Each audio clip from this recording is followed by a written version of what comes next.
Sure, go ahead. Most of you guys know. So I actually co-authored the Dallas Police and Fire response that to your events. I'm intimately familiar with what is realistically the response we're going to get now.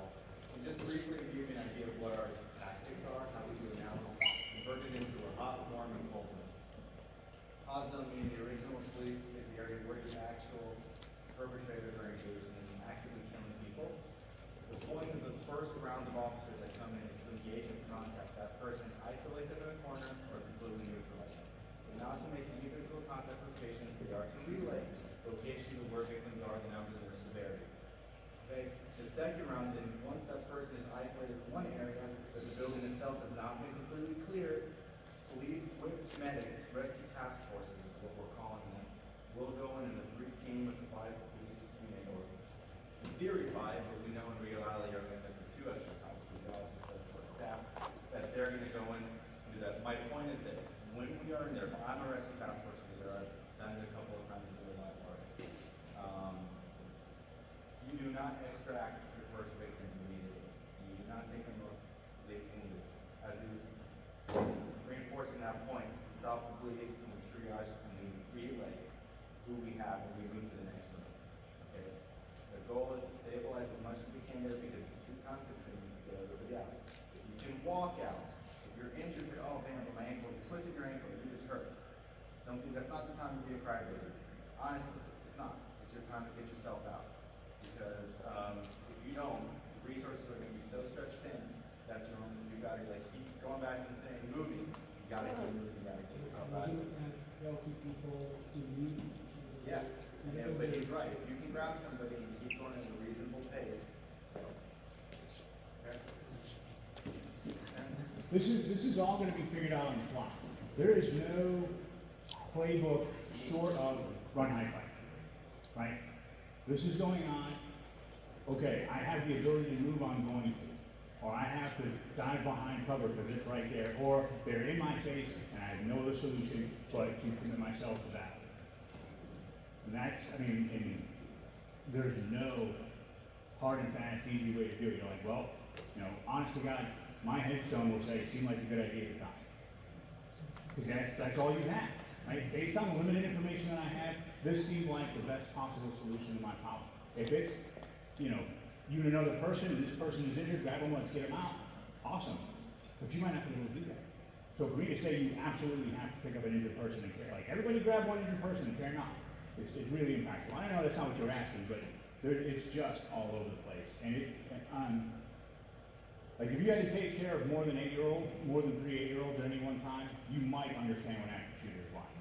Otherwise, the chaos is just unimaginable. It really is. So that was a joke from other things. Sure. Most of our interior doors do not have windows. Mhm. Is that a plus or minus? Thanks. I mean, I'm really not trying to be coy. It just depends on who your attacker is. You know, sometimes that works in your favor, sometimes it doesn't. I personally like the idea of these peepholes. So before I run through a door, I can kind of look through. But inevitably, it's going to be facing the wrong way. You know, I mean, it's just like, so what's the balance? I don't encourage adding windows, right? Because if you know, human nature says I'm not going to shoot at something I can't see, right? Again, highly sophisticated, capable person might be able to predict, you know, in the movies where that person is through the wall and get them. But I'm generally not going to shoot what I can't see. So the absence of windows, in my opinion, is a plus in general. So, like I was talking about before, this is really where the rubber meets the road. What happens after? And we're not going to unpack this in any kind of great degree, but I do want to tee it up for you all to talk amongst yourselves at some point as far as there's going to be survivors, and hopefully there's a bunch of them. And this building will stand, and you have to figure out what you're going to do. And those conversations are unbelievably challenging, right? In the short term, and these are only some of the things that you're going to have to deal with. Where is everybody? Beyond the immediate rescue, like who goes to the hospital? Was it a solitary person that doesn't have another person to speak for them? Do we know who that person is, right? a lot of times it's like, well, we'll rely on our religious leader, whoever that might be, to do that. In an event like this, that person has way more work than they have energy to do it. Establishing a hotline or getting communications going, because people are going to want to know what's going on within the organization. Immediate crisis support. I'll tell you this. There was a time in public safety where we had what was called a critical incident stress debriefing. Something terrible happens, we're all going to sit together and unload what we saw and felt through that incident. That is a terrible, terrible way of taking care of each other. I'm not saying group therapy is bad. Unsupervised, complete unload of emotional baggage in an uncontrolled environment is really not a way to do that. You'll want, and like as a PTSD survivor, I can tell you, it needs to be one-on-one at the hands of a mental health professional, anonymous and voluntary. Right? Those are the important things. So when you're looking at taking care of everybody, that is, as we know, state-of-the-art way to take care of folks as far as that crisis support goes. Reunification is a big deal to a certain extent. If you have kids separated from their parents, how do you get them back together? How do you communicate to parents, God forbid, a child doesn't survive? Being prepared for that, and I know, that sucks the air right out of the room every time I say it. Because having a plan for that makes a difference. I have the same conversation with schools. If you are not prepared for that terrible but probable circumstance, God forbid it happens, and you're responsible for carrying out whatever is going to happen, it's going to be awful, and it's going to be slow, and it is not going to be as helpful as it could be to the survivors. And so, carry that. Long term, know that this will forever change the facility where it occurs. Every place that has ever had an active shooter is not the same and will never return to what it was like before. And so, being prepared for that goes a long way. We've talked about the grief counseling and the therapy as far as that goes. What does normal operations look like now? Right? We call it the new normal. It will never be the same, but what does okay look like and how do we get there? The memorial part, I hope there is an especially hot room in hell for people, and they come out of the woodwork. The scams and fraudsters will prey on the victims, and so having those conversations goes a long way, and then all the litigation, both civil and criminal, is very trying. To their credit, the Sandy Hook survivors have really been very open and sharing with a lot of the practices and things that they've done, so I encourage you to go to their assorted websites and see kind of how they come at stuff. I don't agree with everything, but God bless them for trying, and that's the more important part. Again, we'll provide resources. Our disaster recovery framework is okay, but it's designed for much larger organizations. The FBI's Mass Fatality Incident Family Assistance Guide is much better. It's really more personal and very good. The I Love You Guys Foundation, not associated with the federal government in any way, but they came to the fore following Las Vegas. When it comes to reunification and support of organizations, they're awesome, and I really like what they do. Again, a plug for our stuff. You don't have to get the website. Just do a Google search for DHS Active Shooter Resources. You'll land on our webpage. And really, I apologize, but again, we only have so many opportunities to push information out to you, so there's a lot. Sift through it as best you can. Take one of the flyers from the table or see me after. I have a couple keeping the picture square. That's there. There's some independent study courses that are available, and they're fairly good. I watch Texas. One of the coolest things going, and it's one of those, if I'd have known how cool Texas was, I'd have gotten here a whole lot sooner kind of thing.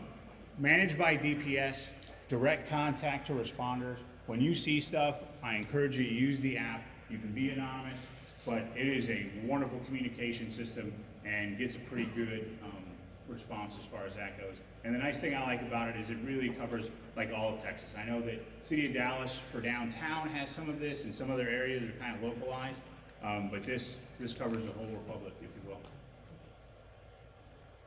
And then contact information, again, I have business cards. My partner Brian Gray and I cover all of North Texas, so Arkansas to Abilene, Oklahoma border down to Waco, 85 counties. And every square inch of the United States and its territories are covered by a protective security advisor. So if you belong to an organization and are looking for this kind of training for your folks, give me a shout, come up after and grab a business card. Again, it's free and it's 100% voluntary. There's no contract or anything that goes in that. We'd be happy to help. Yes, sir. I just want to go back to one practical point.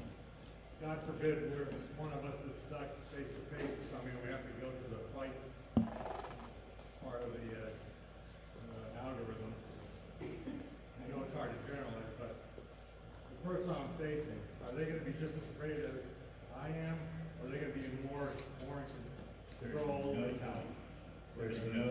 What's is there any experience in that? So, well, and this is a point I wanted to make before too, was in a lot of literature, it's like you need to completely vanquish your opponents, right?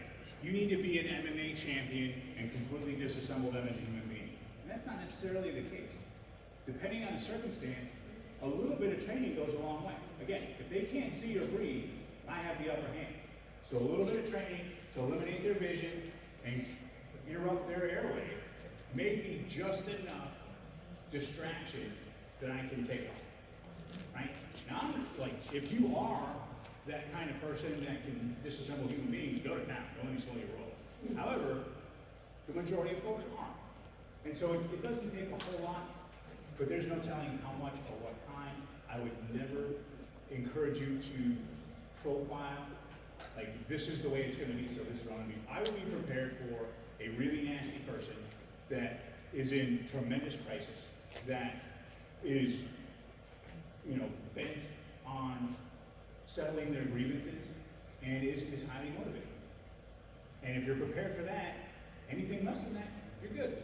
I mean, I don't mean to be dismissive, but it's really hard to say this is what you're going to face. Like, I would just, my luck is it's the worst, and I'm just going to prepare for that, and hopefully I get something less, and then I'm prepared for that. Okay, it's pandemonium, and I'm trying to move away from that. I encounter one person.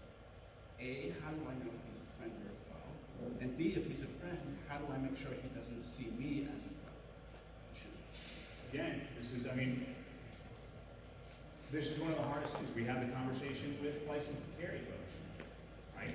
I am, and as we talk about armed folks who are in a licensed to carry position, if you're confronted by law enforcement, it is not on them to determine that you are friendly or an enemy. It is on you to present to them that you are not an enemy. So you want to get really good at dropping your weapon, right? I mean, if you're like, I paid so trust me, totally worth it. Buy another one if you break it, right? I mean, it's one of those kind of things, but we get into this rationalization loop where everything's going to work in my favor and it'll be okay. In this circumstance, it won't. Nothing is going to go the way that you want it to. You are not going to catch a single break. I mean, you'll be the single able-bodied person in a room full of elderly who are deaf and blind. I mean, it is going to be the worst possible situation. This is going to go on and you're going to be like, oh, come on, right? Because that's how it goes. And if it doesn't go that way, you're ahead of the curve. But be prepared for it to be the worst possible thing. And I wish I could say it's going to be all right. In my experience, it's never fair. It's never clear. It's never easy. It is super hard, and stuff is working against you, and you're just you just have to keep pushing. You just have to keep driving in whatever the solution is in your mind. And so if you're confronted with a person and you don't recognize them, and they're a threat, they're a threat. And that you're just going to have to deal with that. Well, I was this person, but I'm like, look, when you turned the corner, you had a fire alarm. You pointed at me, that's what happened. So, you know, and this is the challenge, right? You know, it's what we were talking about before. This is your glimpse into law enforcement, right? You're gonna have wildly incomplete information, and you're gonna have a split second to make a decision for which you will be judged the rest of your life. And that's terrible. That's why this sucks so bad. That's why people want to talk about it as much as they possibly can to try and get their head wrapped around how awful the thing is. And being prepared lessens that awfulness, right? Like I said, victory is like, wow, that could have been a whole lot worse. That, in combat, that's victory. Whew. Man, I'm glad we trained harder, did more, whatever, we caught a break or two. Awesome. And that's about as good as it gets. Like, if you expect to walk out of this like, not a single person was hurt and everything's totally fine, I'm telling you, it is not the way that's going to go. And I wish I could be more positive as far as that goes, but I'm telling you, this is awful. And so really working to do as much as you can in advance is going to make a difference. Long answer to your short question, but you guys are asking awesome questions. So. All right, let's just take questions afterwards. I just want to thank Jeff for his time and everybody who came. We have a couple quick things we'll say. First of all, some of the questions that were brought up were things that have been addressed in the security committee. The fact that everybody is here and the number of people that came on a Sunday at 3 p.m. is great. But the best thing you can do is to get more involved. So there's a lot of, as you can hear what Jeff was saying, there's a lot of challenges. We've worked through some of the medical trauma issues. Jimmy Davis is leading that group of people. There's a list of things that the board has already approved.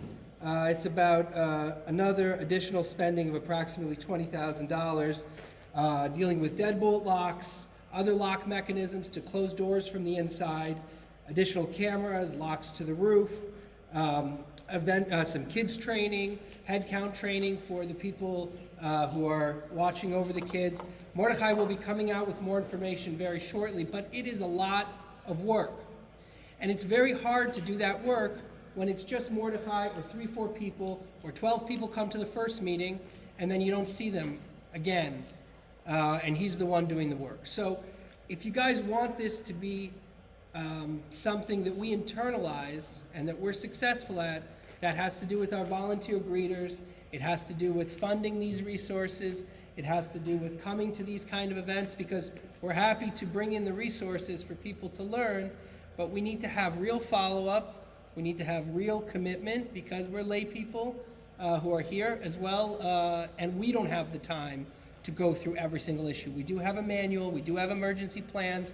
David Wax and other people have been involved, but we can't disseminate that information if people don't come to things and people don't listen and people don't get involved. You know, and that's how it is. It's easier to spread the work when there's more people involved as well. It's harder to staff the volunteer greeters when only 8 people get on the list.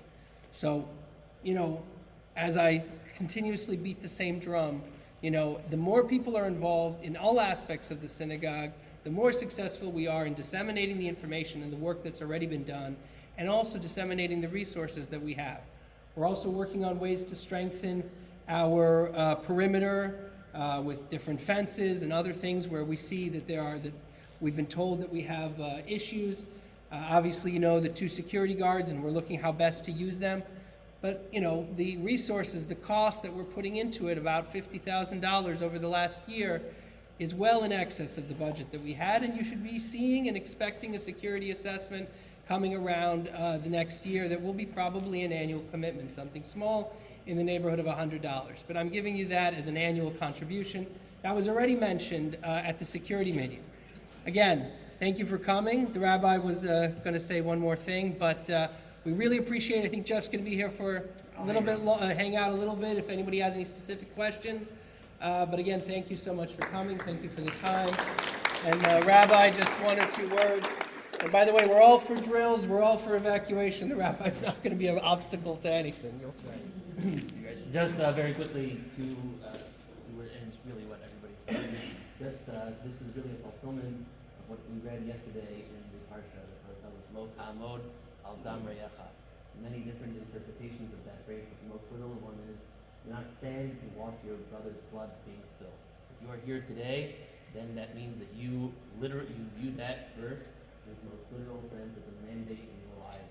You care for the well-being of your friends, your fellow congregants, your neighbors, and you are here to do something about it. So thank you so much for being here, and we should only and may this knowledge be only theoretical, because we must be prepared. We will not be prevented.